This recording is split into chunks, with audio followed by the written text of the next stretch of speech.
Bienvenue dans cette vidéo de l'IFR 4NPO, où nous expliquons les propositions sur les revenus provenant de dons en nature, incluses dans l'exposé sondage Impag 2, section 23, partie 1. Plus précisément, nous aborderons les informations relatives à la comptabilisation, à l'évaluation et aux informations à fournir concernant les dons en nature et les services en nature. Notre objectif est de rendre les propositions accessibles et de stimuler les commentaires des parties prenantes. Cette série comprend 4 vidéos sur les dons en nature.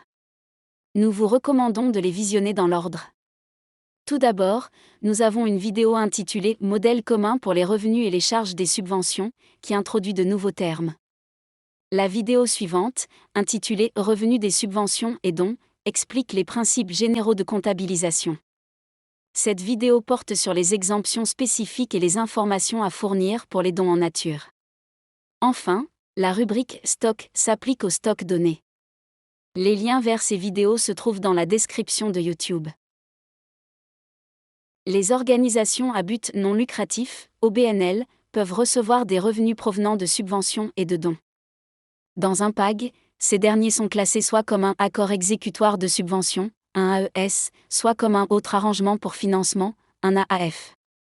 Ceci est expliqué plus en détail dans la vidéo sur le modèle commun. Les OBNL peuvent également recevoir des biens ou des services en nature. Les principes de comptabilisation des revenus qui s'appliquent aux revenus en espèces s'appliquent également aux dons en nature. Pour les AAF, les dons en nature sont comptabilisés à la réception. Pour les AES, les revenus sont comptabilisés au fur et à mesure que les obligations exécutoires en matière de subvention sont remplies. Lorsque des dons en nature sont comptabilisés dans les états financiers, ils sont évalués à leur juste valeur. Ce concept provient des normes de comptabilisation existantes et signifie le montant qui serait reçu ou payé, dans le cadre d'une transaction normale, entre des intervenants du marché, à la date d'évaluation. La juste valeur peut constituer un défi pour les dons de biens ou de services, lorsqu'il n'existe pas de marché ou lorsque la valeur pour le donateur diffère de la valeur pour le bénéficiaire. La section 12 de l'Impag sur la juste valeur sera publiée dans le cadre de l'exposé sondage 3. Elle restera en grande partie inchangée par rapport au texte source de l'IFRSS pour les PME, mais des guides d'application sont proposés pour traiter des dons. Compte tenu des difficultés pratiques liées à la reconnaissance et à l'évaluation des dons en nature, certaines exceptions sont proposées, mais uniquement pour les AAF. Les AES ont des exigences spécifiques en matière de comptabilisation, de sorte que les exceptions ne sont pas applicables. Commençons par les dons en nature, c'est-à-dire les dons de biens ou d'autres actifs. Des exceptions sont proposées pour tenir compte de considérations liées aux coûts et aux avantages. Le coût de l'évaluation fiable des biens et autres actifs au moment de leur réception peut être supérieur à la valeur de l'information pour les utilisateurs des états financiers. Il n'y a pas d'exception pour les OBNL recevant des dons d'actifs non courants, tels que des véhicules ou des bâtiments. L'actif et les revenus sont comptabilisés à la réception, évalués à la juste valeur. La première exception autorisée concerne les dons d'articles de faible valeur destinés à la revente. La comptabilisation peut être retardée jusqu'à ce que les articles soient vendus, évalués au montant de la vente. Cela évite d'avoir à attribuer une juste valeur à chaque article. L'exception autorisée suivante concerne les biens qui ont été donnés pour l'usage propre de l'OBNL ou pour être distribués ultérieurement. La comptabilisation des revenus peut être retardée jusqu'à ce que les articles soient utilisés ou distribués.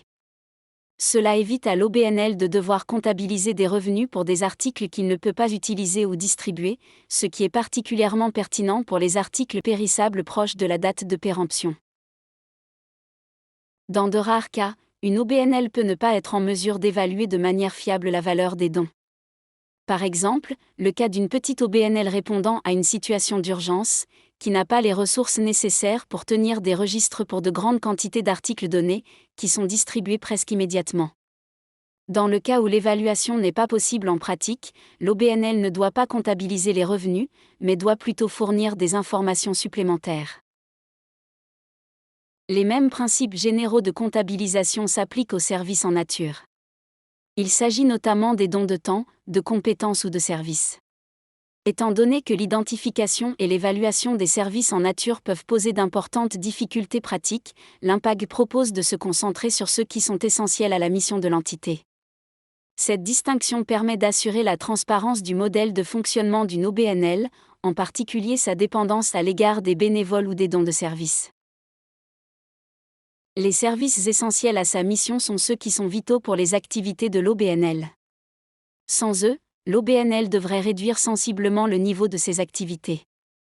Par exemple, une OBNL qui fournit des lignes d'écoute téléphonique, dont la plupart des conseillers ou conseillères sont des bénévoles.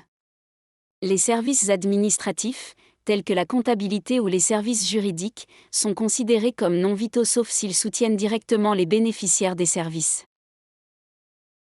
Les OBNL doivent comptabiliser les services essentiels à leur mission, à condition que leur valeur puisse être évaluée de manière fiable. Les produits et les charges sont comptabilisés en même temps, afin de refléter la valeur du service reçu et le fait qu'il a été utilisé ou dépensé immédiatement.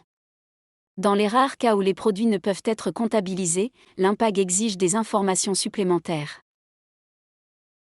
Pour les services non vitaux, la comptabilisation est autorisée, mais n'est pas obligatoire. L'information à fournir est encouragée, en particulier s'il est possible d'estimer la valeur. Les informations sur les services en nature seront utiles aux utilisateurs des états financiers et amélioreront la transparence des opérations de l'OBNL. Lorsqu'une des exceptions autorisées est utilisée, l'IMPAG exige des informations à fournir. Pour les dons en nature, les OBNL doivent fournir une description des objets reçus, l'exception utilisée et le but de l'exception. Lorsque les services en nature essentiels à leur mission ne sont pas reconnus, les OBNL doivent fournir des informations supplémentaires. Ils doivent décrire les services et expliquer pourquoi ils sont essentiels à leur mission, ainsi que toute autre information quantitative qui pourrait améliorer la transparence comme, par exemple, le nombre de jours ou le nombre de bénévoles. Pour améliorer la transparence, les OBNL sont également encouragés à publier la meilleure estimation de la valeur des dons en nature reçus, mais qui ne sont pas comptabilisés en tant que revenus. En résumé, les OBNL comptabilisent généralement les revenus des dons en nature, à leur juste valeur, au moment de leur réception, lorsqu'ils font partie d'un autre arrangement pour le financement. L'IMPAG prévoit quelques exceptions qui tiennent compte de considérations liées aux coûts et aux avantages. Pour les dons en nature, les OBNL peuvent choisir d'appliquer les exceptions autorisées à la comptabilisation. Pour les services en nature, les OBNL doivent comptabiliser les revenus si les services sont essentiels à leur mission.